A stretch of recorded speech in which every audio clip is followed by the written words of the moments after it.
There are only two types of reciprocal pronouns in English: each other and one another. Il y a deux types de pronoms réciproques en anglais: each other and one another. Salut tout le monde et bienvenue. Dans la leçon d'aujourd'hui, nous allons aborder les pronoms réciproques. Nous allons voir qu'est-ce que les pronoms réciproques, comment les utiliser correctement et comment éviter les erreurs courantes. Allez, on commence.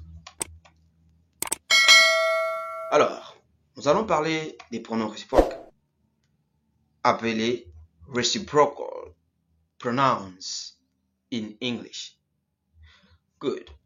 What is a reciprocal pronoun, or what are reciprocal pronouns?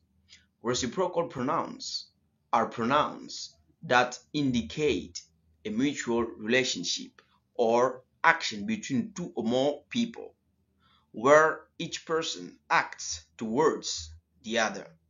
That's what we call reciprocal pronouns. Voilà, les pronoms réciproques, ce sont des pronoms qui indiquent une relation mutuelle ou une action entre deux ou plusieurs personnes où chaque personne agit envers une autre. C'est une action qui est mutuelle. Et donc, quand on utilise les pronoms réciproques, ça veut dire que je vous aime, vous m'aimez. Dans ce cas, on va utiliser les pronoms réciproques. Je vous déteste, vous me détestez. Dans ce cas, on utilise les pronoms réciproques. Voilà ce qu'on appelle pronoms réciproques. On va voir maintenant quels sont les pronoms réciproques en anglais. Comme en français, il y a les pronoms réciproques, l'un, l'autre, les uns, les autres, et j'en passe. Alors ici aussi en anglais, on va voir la liste des pronoms réciproques. Voilà. There are only two types of reciprocal pronouns in English: each other and one another. Il y a deux types de pronoms réciproques en anglais: each other and one another. Et donc, l'un l'autre, les uns les autres. L'utilisation. Comment alors utiliser les pronoms réciproques en anglais? Each other and one another. Voilà, use of reciprocal pronouns. Here we are going to see how you can use reciprocal pronouns. The first one is each other. Each other is used when we are talking about two people, animals or things.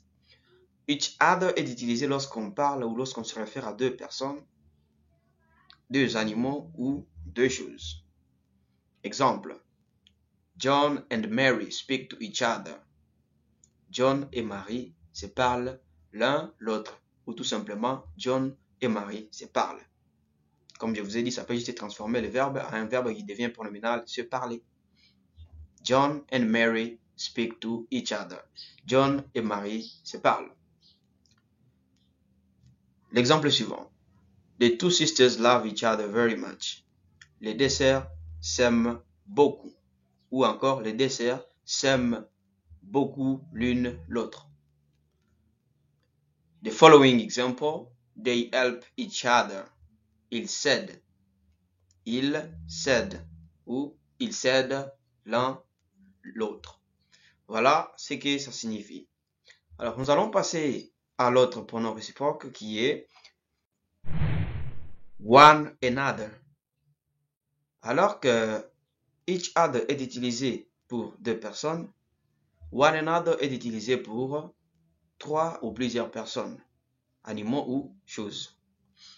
One another is used when we are talking about three or more people, animals or things. Example: the team members trust one another.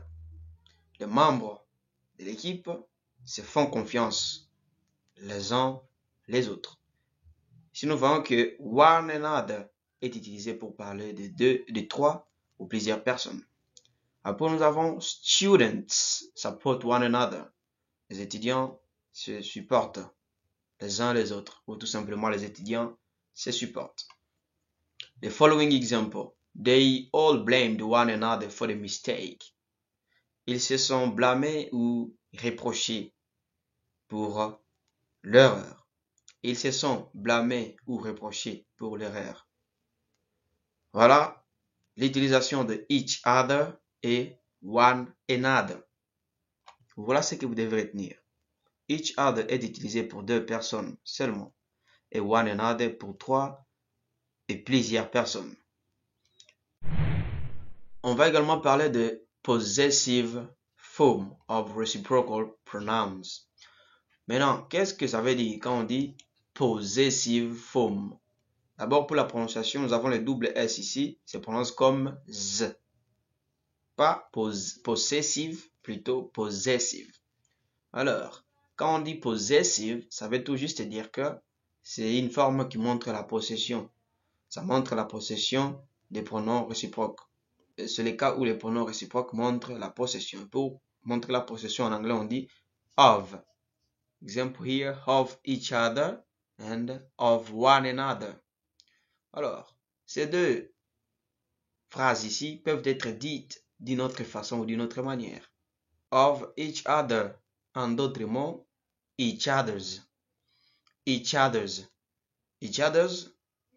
Ici, nous avons l'accent plus le S, ça montre la possession en anglais. Également, of one another, en d'autres mots, one another's. One another's. Il y a l'apostrophe et l'accent. Quand on dit of each other or of one another, ça montre juste la possession qui est mutuelle. Ça veut dire dans les 2 camps. Ça appartient à toutes les 2 personnes, soit à tous les 2 camps. Alors, on a les exemples. They hold the end of each other. They hold the end of each other. Dans d'autres mots, on peut dire they hold each other's hand. They hold each other's hand. Pour dire ils se tenaient la main. L'un tenait la main de l'autre, l'autre tenait la main de l'autre. Alors là, c'est la possession. Pour indiquer la possession, on peut utiliser cette structure of each other. Et celle qui est beaucoup plus utilisée et celle qui est meilleure, each other's. They hold each other's hand. Second example, they know the secret of each other. On peut le dire, they know each other's secret. They know each other's secret. Voilà concernant le pronom réciproque en anglais. Et nous avons dit que les pronoms réciproques sont employés lorsqu'il y a une action qui est mutuelle entre 2 ou plusieurs personnes. Et il y a des pronoms réciproques en anglais, notamment each other et one another. Each other est utilisé pour 2 personnes et one another est utilisé pour 3 ou plusieurs personnes. Et vous devez retenir que lorsqu'on parle des pronoms réciproques, il y a each other qui peut être utilisé pour 3 ou plusieurs personnes lorsqu'on est dans l'anglais informel, donc informal English. On peut l'utiliser comme ça et ça passe, mais ce n'est pas correct selon la grammaire. Voilà, merci beaucoup d'être là jusqu'à la fin. N'hésitez pas de vous abonner, aussi de liker la vidéo, car ici on veut améliorer votre niveau compétence en anglais. Merci beaucoup et je vous dis à bientôt.